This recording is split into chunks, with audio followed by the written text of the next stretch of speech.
We have one more comedian to go this evening. And since there's nobody else in the wings, it must be me. Dan Perlman.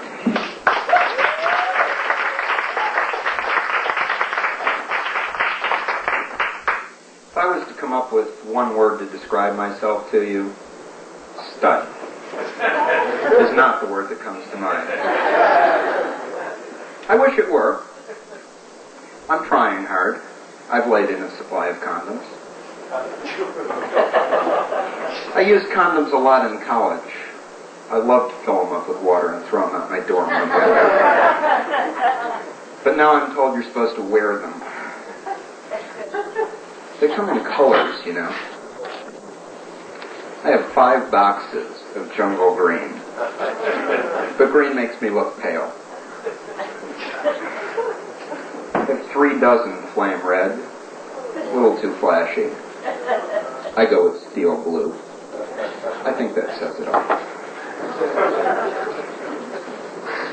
I considered the glow-in-the-dark condoms, but personally, I know where it is. I have no trouble finding it. And hopefully, my partner is old enough not to need a nightlight. Sex toys. I got one.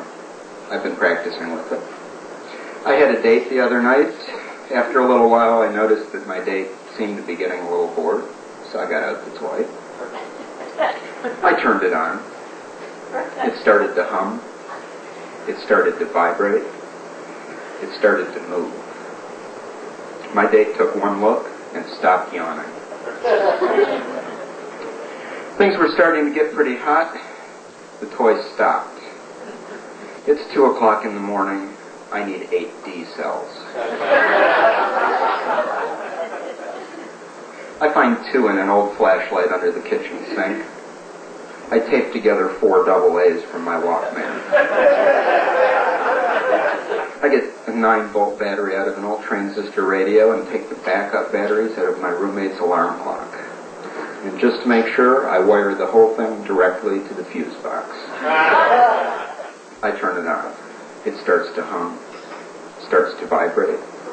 It starts to move. So do all my kitchen appliances. My date and the toy are in ecstasy. I go to the kitchen for champagne. My date leaves with the toy.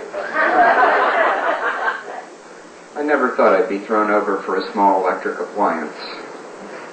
You know, if you can't trust your date alone with your best toy. You know, one thing you should know, I would never fall for a pretty piece of plastic again. This thing came with a lifetime warranty. I'm going to sue the manufacturer for abandonment.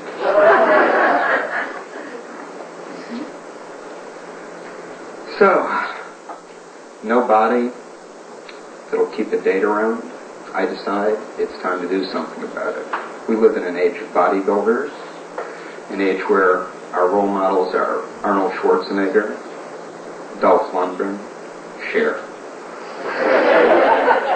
I had my 2-week trial membership at the health club. I tried the Stairmaster. Like most New Yorkers, I take the elevator. I don't climb stairs. And this thing does not have a setting for down. The rowing machine, there's a useful skill for a New Yorker. So I decide, I've reviewed my life, I decide it's time I have to do something creative for companionship. I get guppies. I read that the motion of fish is supposed to bring tranquility to your mind, harmony to your heart, mind tore each other to shreds. So I got a bird, a parrot, so I'd have someone to talk to. Couldn't afford one at a pet store. I got mine from a guy at the Brooklyn shipyards. I taught it to say things like, thanks for coming, good evening, have a nice day. Unfortunately, it wouldn't stop saying sailor stuff like, nice ass. Roll over, it's your turn to be the woman tonight. Thank you.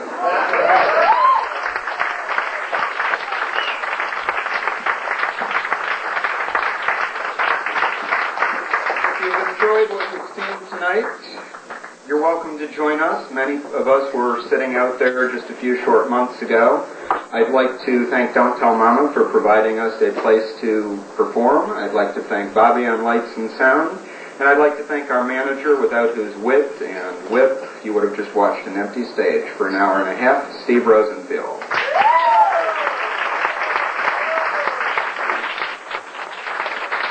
I'd like to bring everyone up for a bow.